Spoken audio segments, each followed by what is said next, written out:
안녕하세요. 오늘도 사연살롱을 찾아주셔서 감사합니다. 결혼 3개월 차 30대 여성이에요.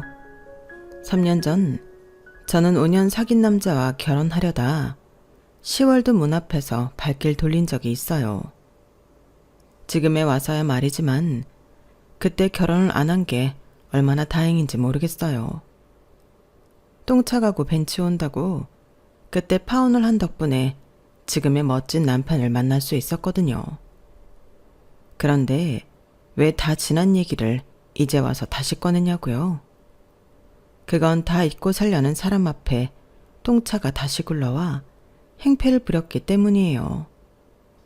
그래도 다행인 건 이번 일 덕분에 제 남편과 시부모님에 대한 믿음이 더욱 공고해졌다는 거예요. 그럼 지금부터 제가 버린 똥차를 내 손으로 폐차시킨 사연을 전해드릴게요. 편의상 헤어진 전 약혼자를 예랑이라고 할게요.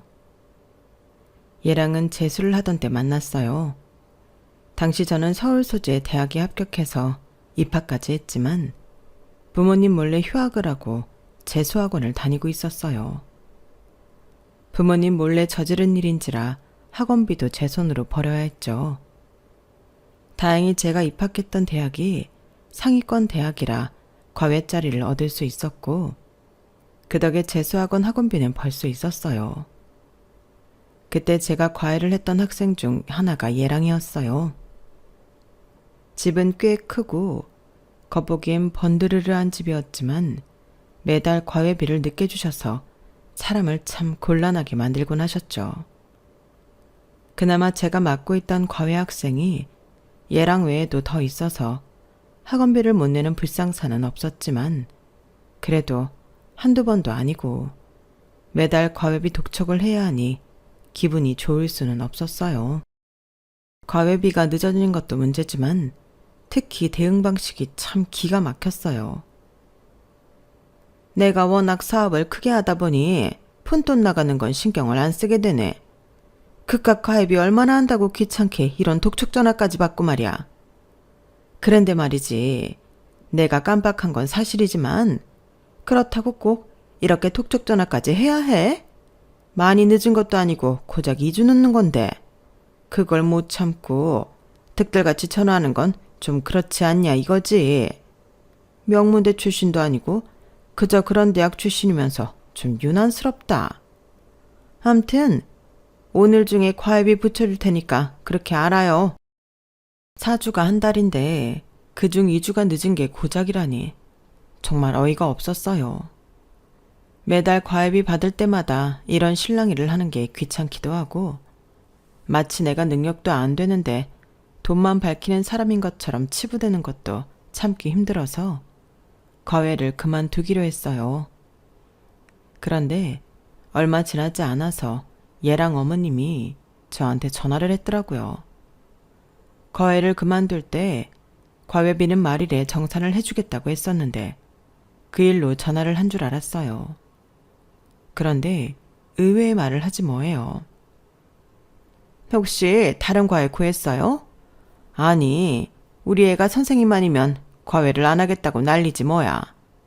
서울대생이랑 연고대생들을 붙여준데도 싫다니 내가 아주 미치겠다니까. 그래서 말인데 우리 애 과외 좀 더 해줘요. 요일은 내가 선생님 편히 봐줄게. 어머님, 죄송하지만 그건 안 되겠어요. 정호하고 잘 상의하셔서 다른 선생님 구하세요. 그럼 이만 끊겠습니다. 그러자 다급하게 소리를 치시더라고요. 선생님, 내가 부탁 좀 할게. 나 때문에 그러는 거면 내가 사과할게요. 내가 오죽하면 그만둔 사람한테 전화까지 해서 통사정을 하겠어.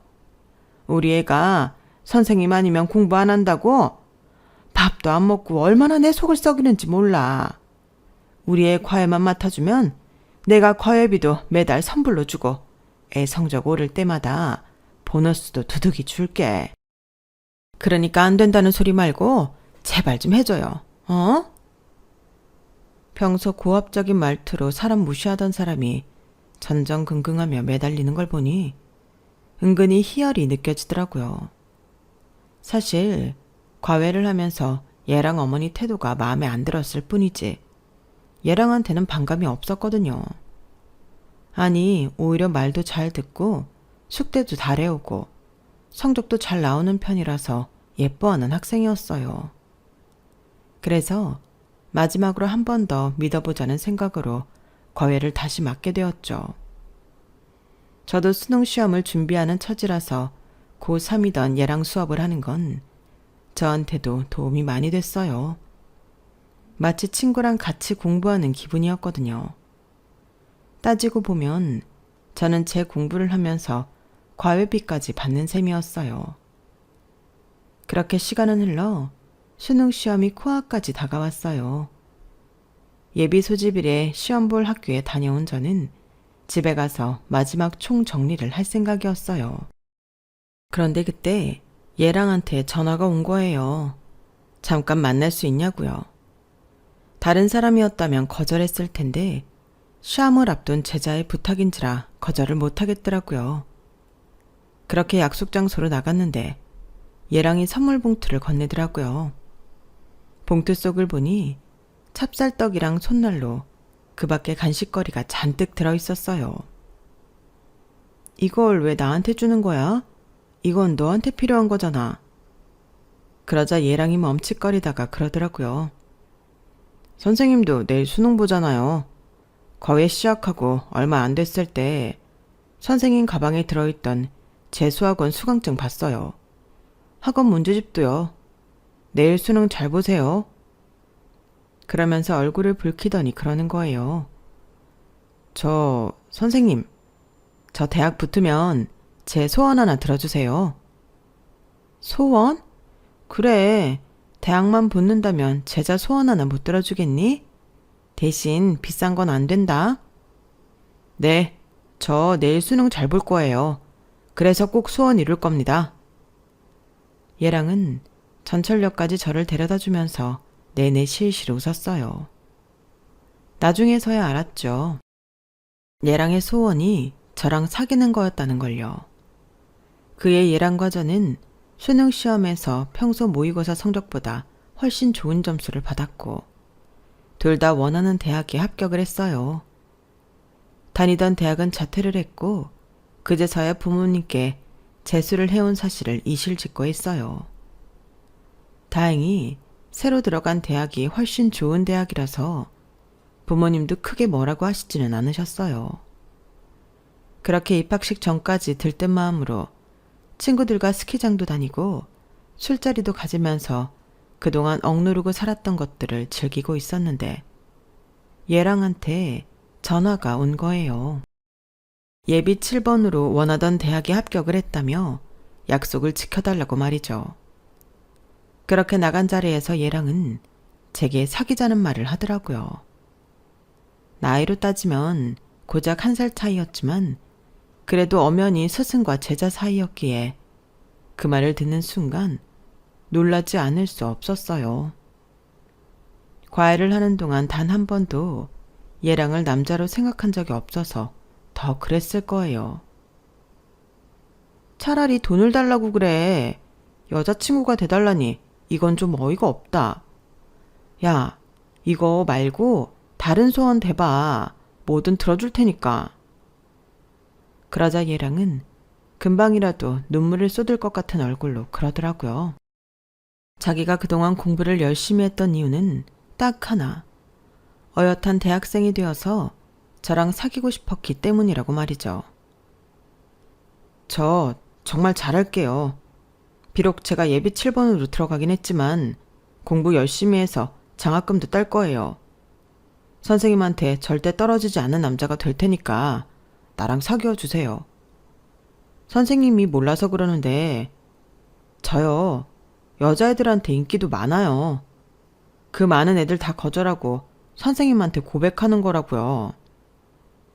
그래, 그 마음은 내가 고맙게 받을게. 그런데 난 너를 남자로 안 봐. 남자로 안 보이는 애랑 어떻게 연애를 하니? 그러니까 안 될 사람한테 시간 투자하지 말고 너 좋다는 여자애들 만나. 내년이면 군대도 갈 텐데 그 전까지는 여자친구를 만들어 놔야 할 거 아냐. 내 말 알아들었을 거라 믿는다.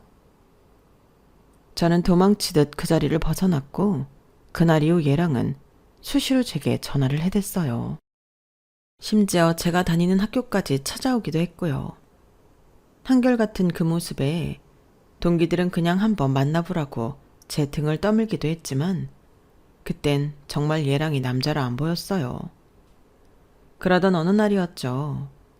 매일같이 출근 도장을 찍듯 학교로 찾아오거나 전화를 해대던 얘랑이 코빼기도 안 보이는 거예요. 이제 정신을 차렸나 보다 생각했지만 왠지 허전하더라고요. 그렇게 1주, 2주, 한 달이 지나자 되려 제가 더 안달이 나지 뭐예요. 그렇다고 먼저 전화를 하기엔 자존심이 상해서 그러지는 못하고 무작정 얘랑네 학교로 찾아갔어요. 물어물어 얘랑네 과 건물까지 갔지만 도저히 건물 안까지는 못 들어가겠더라고요. 그래서 그냥 발길을 돌리려는데 누가 제 어깨를 잡지 뭐예요. 깜짝 놀라서 돌아봤더니 얘랑이 좋아 죽겠다는 표정으로 저를 내려다보고 있더라고요. 아, 빼도 박도 못하게 딱 걸렸구나 생각했죠. 그런 와중에도 쥐꼬리만한 자존심은 있어서 되지도 않는 소리를 짓거렸지 뭐예요. 너 보고 싶어서 온 건 아니다.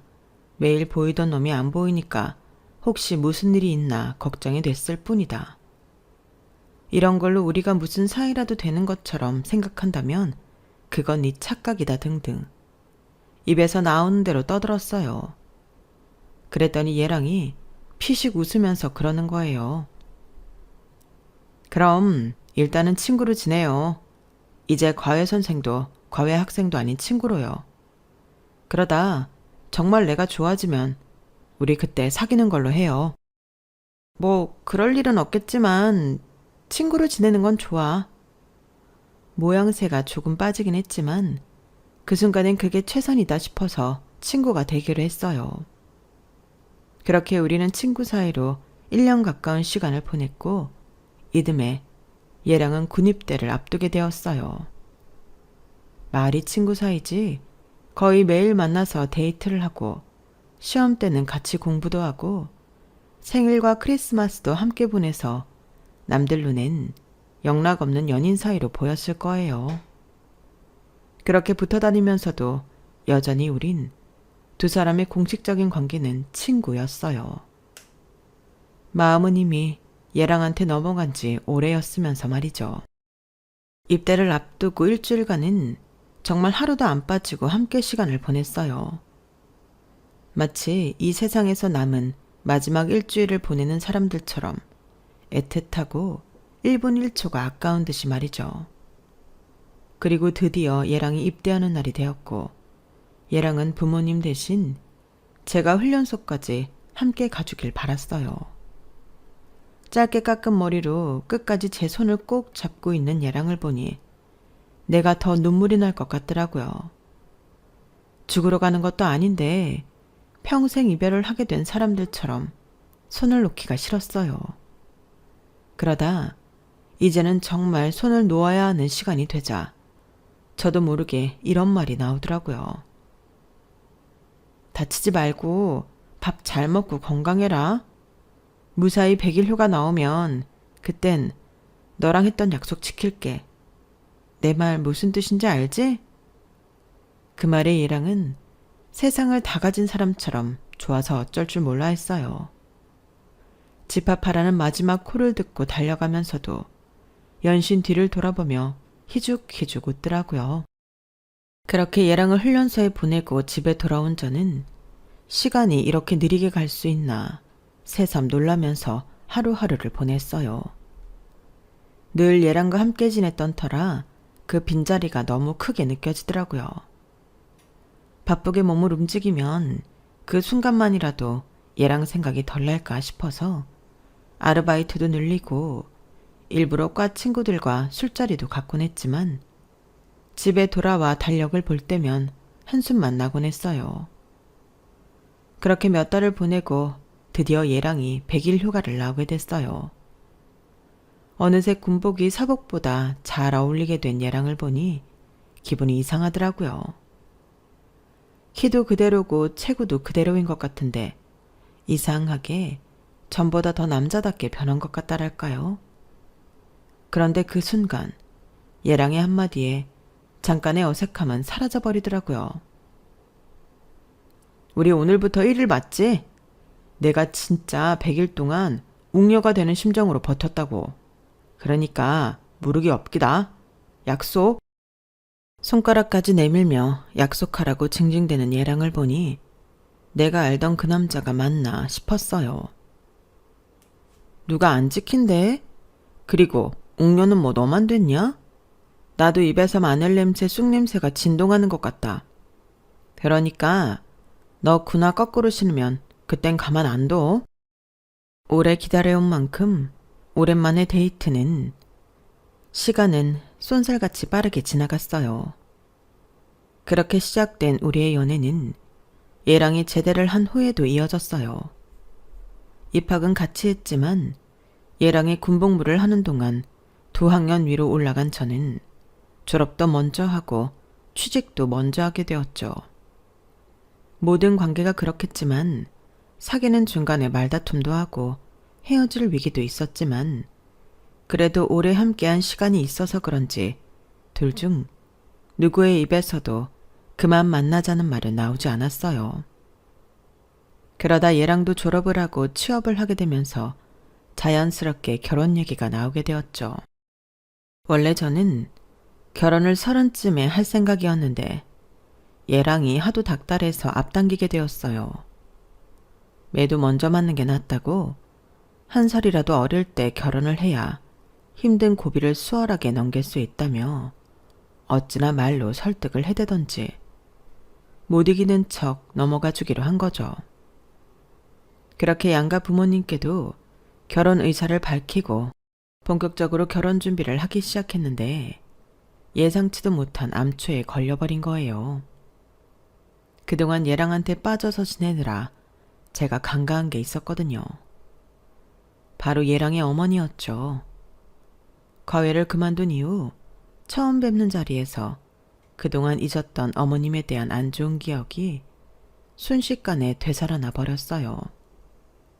세상에, 애 공부 가르치랬더니 순진한 내 아들을 꼬셔서 그간 연애질을 했던 거야? 김 선생, 아니 윤영아, 너 정말 앙큼한 아이구나. 엄마, 윤영이한테 뭐라고 하지 말랬지. 엄마가 자꾸 이러면 나 그냥 확 나가서 혼인신고부터 한다. 그러자 어머님은 저를 슬쩍 째려보시고는 아들을 달래기 시작했어요. 알았어 아들, 엄마가 안 그럴 테니까 화내지 마. 엄마가 우리 아들 뺏기는 것 같아서 심술나서 그랬어. 그래, 김 선생, 아니 윤영이라고 해야겠지? 기왕 이렇게 된 거 뭐 어쩌겠니? 나 모르게 5년이나 사귀었다는데 이제 와서 헤어지라고 할 수도 없는 노릇이고. 그래, 부모님은 무슨 일 하시니? 얘랑 어머니는 애써 웃는 표정으로 제게 물으셨어요. 어찌나 입에 힘을 주고 계신지 입술 옆살이 경련을 하는 게 제 눈에 보일 정도였죠. 중장비 다루는 일을 하세요. 중장비? 그러니까 지게차 같은 그런 거 말이니? 네. 제 대답이 떨어지자마자 얘랑 어머니는 애써 힘을 주고 있던 입가에 힘이 쭉 빠졌어요. 그리고는 입술이 바들바들 떨리기 시작했죠. 그러니까 공사판에서 쓰는 그 치게차 말인 거구나. 아들 눈치를 보느라 입가엔 연신 미소를 띠고 있었지만 눈에서는 금방이라도 레이저가 쏟아져 나올 것 같았어요. 그 모습에 차마 대답을 못하겠어서 저는 그저 고개만 끄덕였어요. 이후 어머님은 별다른 말씀은 하지 않으셨어요.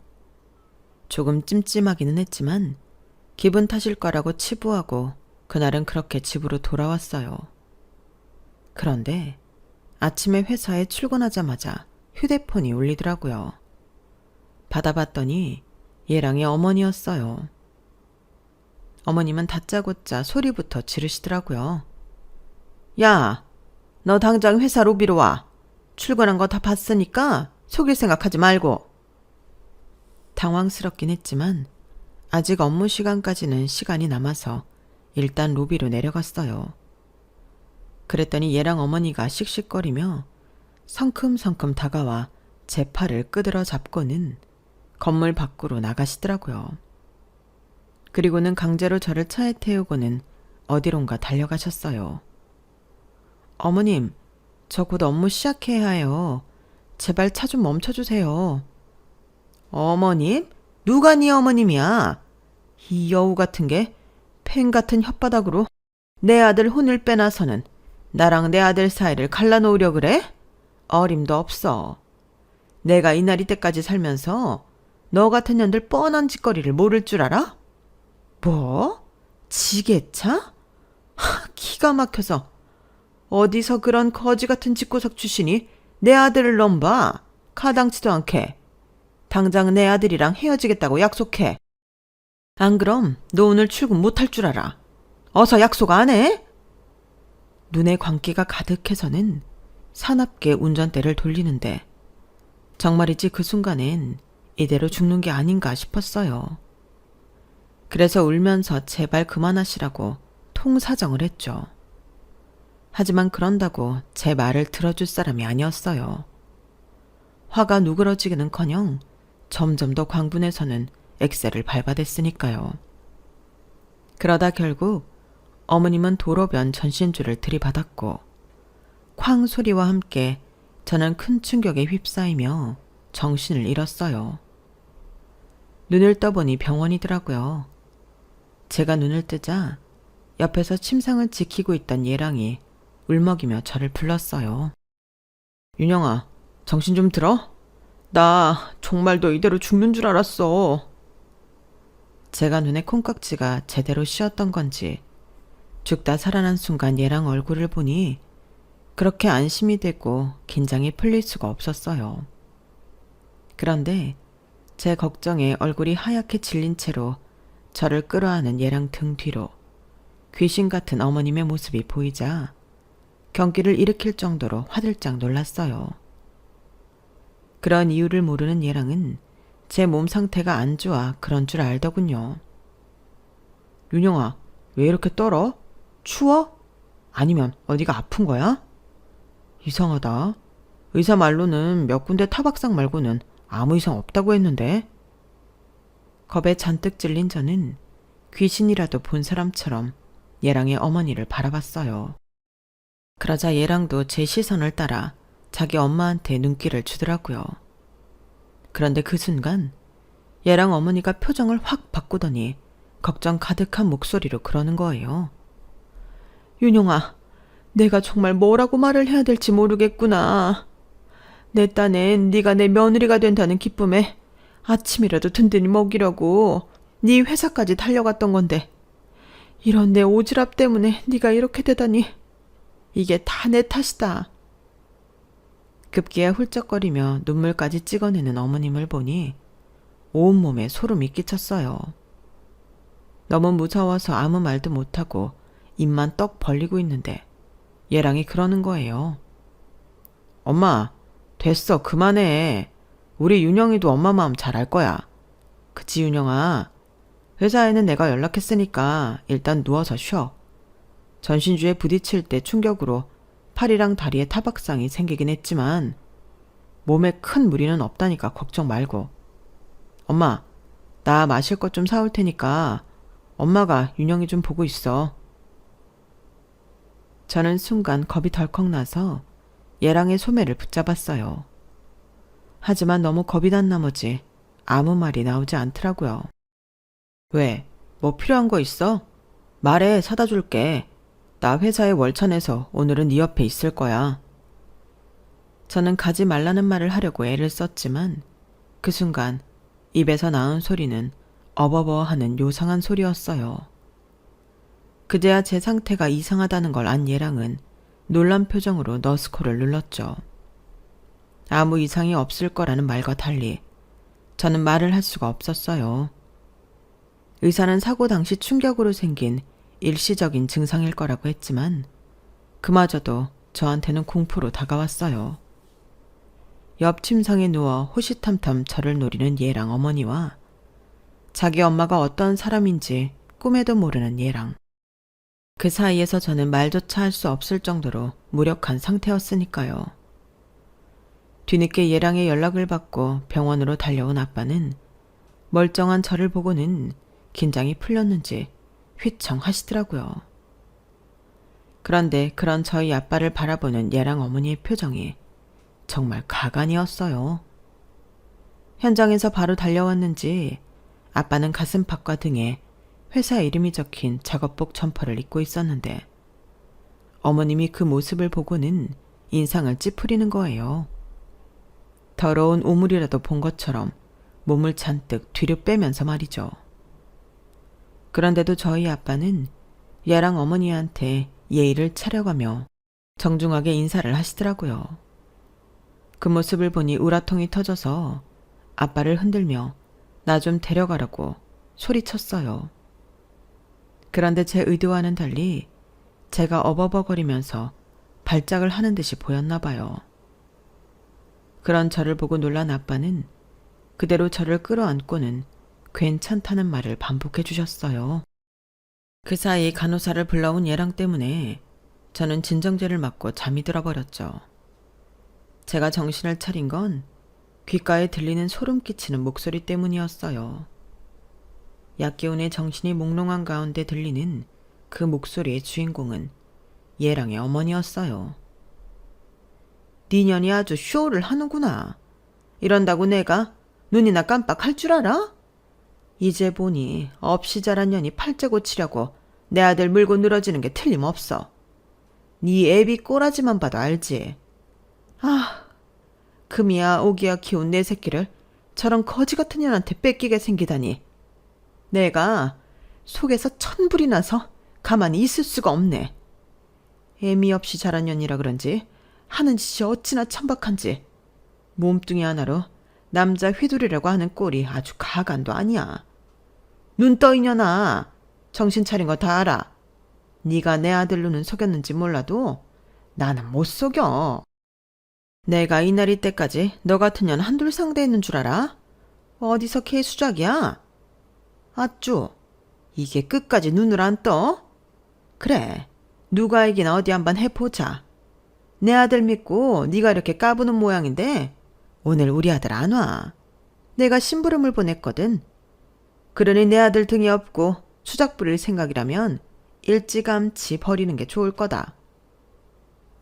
저는 고양이 앞에 던져진 생선처럼 언제 잡아먹힐지 모른다는 공포에 벌벌 떨면서 이불 속에 파묻혀 있었어요.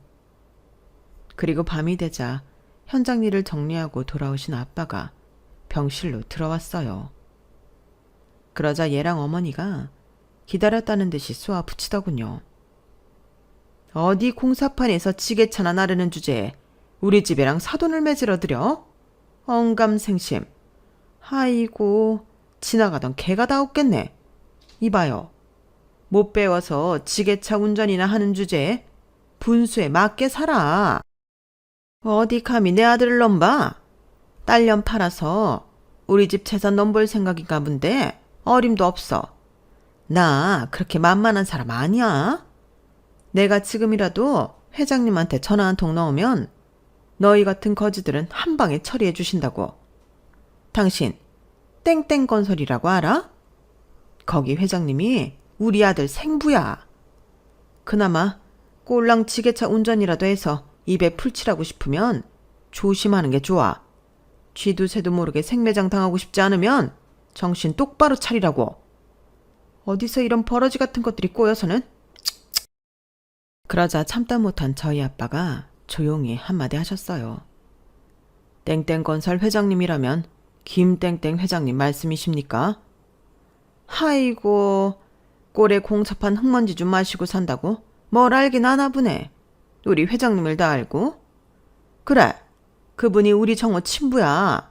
잘 알았으면 네 딸내미 데리고 얼른 꺼져. 그런데 조금 이상하네요.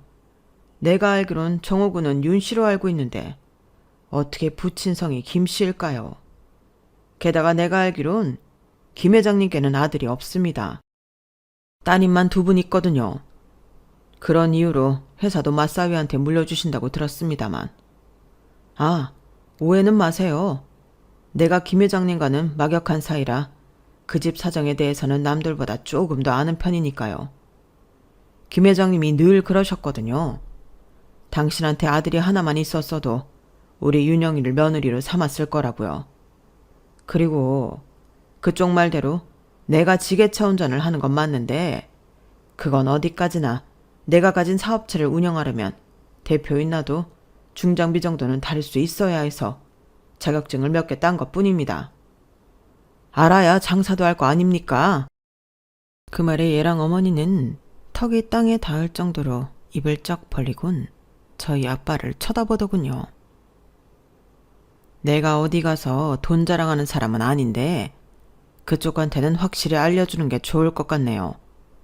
말끝마다 우리를 보고 거지니 뭐니 헛소리를 짓거리는 걸 참을 수가 없어서 말이죠. 내가 운영하는 업체 연매출이 100억이 넘습니다. 그런데도 우리가 당신 같은 인간한테 거지라는 소리를 들어야 하는 겁니까? 사실 내 눈엔 대개 아들이 그리 탐탁치 않습니다. 아, 오해는 마세요. 술 장사하는 홀어머니 밑에서 자라 그런 건 아니고 사내 자식이 남자답지 못한 구석에 있어서 그런 거니까. 내가 비록 일에 치여 사는 사람이라 남들처럼 딸아이한테 지극정성을 쏟지는 못했지만 그래도 명색이 아버지인데 하나뿐인 내 딸과 결혼하겠다는 녀석 뒷조사 한번 안 했겠습니까?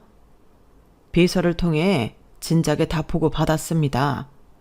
누구 씨인지도 모를 자식을 낳아놓고 굴지기업 회장님 친자라고 소문내고 다니다가 몇 번 고소당한 적도 있으시죠? 조금 전에 언급했던 김 회장님 쪽에서도 소송당했다가 선처받은 전적이 있던데 아직도 나쁜 벌은 못 버리고 김 회장님 이름 파는 걸 보니 이번엔 제대로 벌을 받아야 정신을 차리시겠습니다. 그런 더러운 허물도 다 잊고 내 딸아이가 좋아하는 남자라고 해서 그쪽 아들을 사위로 받아들일까 했었는데 도저히 안 되겠습니다. 걸레는 빨아도 걸레라는 말이 틀리지 않은 것 같아서 말입니다. 그럼 이번 혼사는 없던 걸로 하고 내 딸아이 데리고 가보겠습니다. 아, 혹시라도 해서 하는 말인데 앞으로 그쪽 아들이 우리 윤영이한테 접근을 하면 그땐 바로 회장님께 오늘 일 전하겠습니다. 술 장사가 신용을 잃으면 그날로 가게 접어야 하는 건 잘 아시리라 믿습니다. 나직하게 할 말을 다 끝낸 아빠는 이불 속에서 숨죽이고 있던 저를 안아들고는 병실을 나섰어요. 그리곤 미리 아빠 비서를 통해 수속을 마친 1인실로 병실을 옮겼어요. 그날 이후 얘랑은 몇 번이나 제게 전화를 했지만 저는 받지 않았어요. 그러자 회사까지 찾아와 제 직장 동료들 앞에서 울고불고 쌩 난리를 치면서 죽어도 못 헤어진다고 난동을 부리더군요.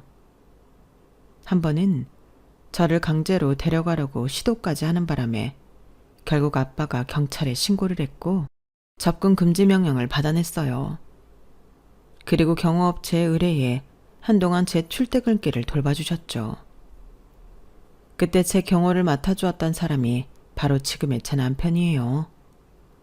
당시 남편은 오랜 직업 군인 생활을 정리하고 경호업체에서 일을 하다가 막 자기 사업을 시작한 참이었어요. 신생회사라서 대표인 자신도 현장 근무를 하고 있었는데 업무차 저를 만나게 되었고 예람과 그 모친으로부터 저를 지켜주다가 서로 연애 감정이 싹트게 되었고 3년간 연애를 하다가 3개월 전에 결혼을 하게 되었어요. 결혼을 적극 추진한 사람은 다름 아닌 저희 아빠였어요. 제 남편의 근면 성실한 점과 어떤 상황에서도 비겁하게 변명하지 않는 당당한 모습이 마음에 들어서 일찌감치 사익감으로 점찍고 있었다고 하더군요. 제 남편 역시 저희 아빠를 무척 잘 따르는데요. 자신이 존경할 수 있는 몇 안 되는 어른이라며 극찬을 할 정도로 장인에 대한 존경심이 대단하답니다. 똥차 때문에 마음고생 몸고생했던 저는 이제 과거의 상처는 다 잊고 잘 살고 있어요. 그런데 얼마 전에 산부인과 진료를 받으러 갔다가 생각지도 못한 상황에 오래전 똥차 모자를 조우하게 된 거예요. 산부인과 복도가 쩌렁쩌렁하게 울리도록 소리를 질러대서 두 사람이 왜 산부인과에 오게 됐는지 이유를 모를 수가 없더라고요. 얘랑이 만났던 여자가 임신을 했는데 아이와 산모를 책임지고 싶지 않았던 얘랑이 자기 엄마한테 도움을 청한 거였죠. 엄마, 나 정말 피임 제대로 했어. 그리고 난 얘랑 결혼할 생각 1도 없다고. 엄마도 알잖아. 나 눈 높은 거. 얘랑은 그저 엔조이였을 뿐이라고. 아니 어떤 미친놈이 나이트에서 원나잇 한 여자 인생을 책임져. 엄마가 얘 좀 설득해서 수술 받게 해줘. 어? 아들, 걱정하지 말고 아들은 회사 가서 일이나 해. 그리고 얘, 넌 이리 와. 앞으로 애 문제로 내 아들 괴롭힐 생각 말고 나랑 상대하자고. 너처럼 몸뚱이 함부로 굴리고 다니는 애들은 내가 잘 알아. 어디서 딴 놈씨를 배워선 내 아들 인생을 발목 잡으려 들어? 너 사람 잘못 봤어. 급기야 얘랑 어머니는 여자의 팔을 강제로 끌어당기며 진찰실로 끌고 들어가려고 했어요. 여자의 행실을 트집잡아 자기 아들 자식이 아니라며 중절을 강요하는 모양이었죠. 그러자 의사가 나와 안 된다고 거절을 했고, 그러자 얘랑 어머니의 전매 특허인 허위사실 유포가 이어졌어요. 니들이 뭔데 수술을 안 해줘? 내 아들이 누군 줄 알고 니들이 까부냐고. 땡땡건설 회장님이 우리 아들 생부야. 니들 땡땡건설 법무팀한테 소송을 당해봐야 정신 차리겠어? 집어러 개 못 준다고 5년이 지난 지금까지도 저런 되도 않는 말로 사람을 위협할 수 있다고 생각한다는 게 도무지 이해가 안 갔어요. 어쩜 사람이 변함없이 한결같은지 혀를 내두를 정도였죠. 그런데 그때 예랑이 저를 발견한 거예요. 한눈에 저를 알아본 예랑은 순식간에 달려와 저를 끌어안았어요. 윤영아, 진짜 윤영이 맞지? 내가 널 얼마나 보고 싶었는데. 나 지금까지 한순간도 널 잊은 적 없어. 정말이야. 아, 쟤는 그냥 내가 너무 외로워서 하룻밤 실수했던 것 뿐이니까 신경 쓰지 마. 윤영아, 우리가 이렇게 다시 만난 건 운명이겠지? 나 정말 너한테 잘할게. 그러니까 제발 나 좀 밀어내지 마. 어? 이거 놔. 숨 막힌단 말이야. 저는 그 사람 품에서 빠져나오려 발버둥을 쳤어요. 하지만 힘 차이로 인해 꼼짝도 않더라고요. 그런데 그때였어요.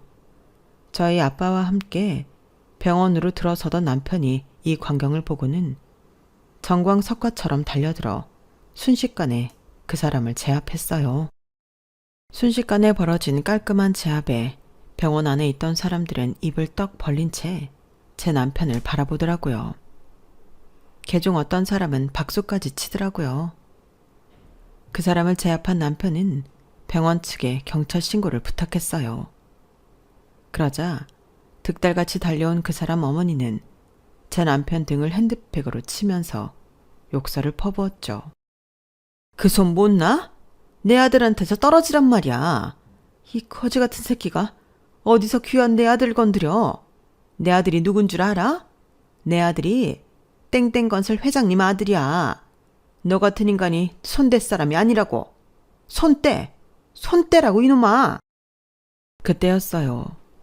그 사람 어머니의 핸드백을 손으로 막으며 저희 아빠가 끼어들었어요. 뭡니까? 내 사위 몸에 함부로 손대지 마세요. 내 사위는 당신처럼 더러운 인간이 함부로 손대는 그런 사람 아닙니다. 당신 아들이 땡땡건설 회장님 아들이라고요. 이거 참. 저희 아빠를 본 그 사람 어머니는 얼굴이 하얗게 질려서는 그제야 내 남편을 내리치던 핸드백을 손에서 놓았어요. 그리고는 누나를 굴리며 빠져나갈 궁리를 찾는 것 같더라고요. 아주머니는 참 여전하십니다. 아직도 그런 허위 사실을 떠벌리고 다니니 말입니다. 내가 예전에 경고했죠? 한 번만 더 내 딸아이 앞에 나타나 허튼 짓 하면 회장님께 당신이 하고 다니는 짓거리 말씀드린다고. 이래서 죄 지은 인간은 벌을 받아야 한다는 겁니다. 선처를 해줬더니 달라진 게 하나도 없잖아요. 그 말에 그 사람 어머니는 무릎까지 꿇고 저희 아빠한테 싹싹 빌었어요. 그러자 그 사람은 자기 엄마는 잘못이 없다면서 자기가 진짜 땡땡거설 회장 아들이라고 말하더군요. 진지한 표정을 봐서는 평생 자기 엄마한테 속아 그렇게 알고 살아온 것 같았어요. 결국 그날 일로 아빠는 회장님께 그동안 있었던 사실을 전하게 되었고, 더 이상 유언비어가 퍼지지 않도록 회장님은 그 모친을 고소했어요. 들리는 소문에 의하면 얘랑은 지금까지 자신을 속여온 모친과 절연을 했다고 하더군요. 그렇게까지 한 이유는 땡땡건설 회장님이 자기 부친이 아니라는 사실 때문이 아니라 자신의 엄마조차 아들의 친부가 누군지 모른다는 사실에 실망을 해서 그랬다나 봐요. 따지고 보면 그 사람도 안 되긴 했어요. 그렇다고 해서 그 사람이 제기했던 예전의 짓이 용서가 되는 건 아니지만요. 아무튼 저는 그날 산부인과 진료를 통해 임신 사실을 알게 되었어요. 너무도 기다리던 아이였기에 남편도 그렇고 저희 아빠도 그렇고 시부모님도 무척이나 좋아하셨어요. 의도한 건 아니지만 이제 잊고 싶었던 과거도 온전히 끊어냈고 우리 부부한테 귀한 생명도 찾아왔으니 앞으로는 오늘보다 더 행복한 나날을 기대해도 되겠죠? 지금까지 제 사연을 들어주셔서 감사합니다. 저희 가족의 앞날에 많은 응원 부탁드리고요. 항상 건강하시고 여러분도 행복하세요. 여러분, 사연 댓글에 응원과 현명한 조언 부탁드려요. 좋아요와 구독은 저에게 큰 힘이 됩니다. 오늘도 좋은 일 가득하세요.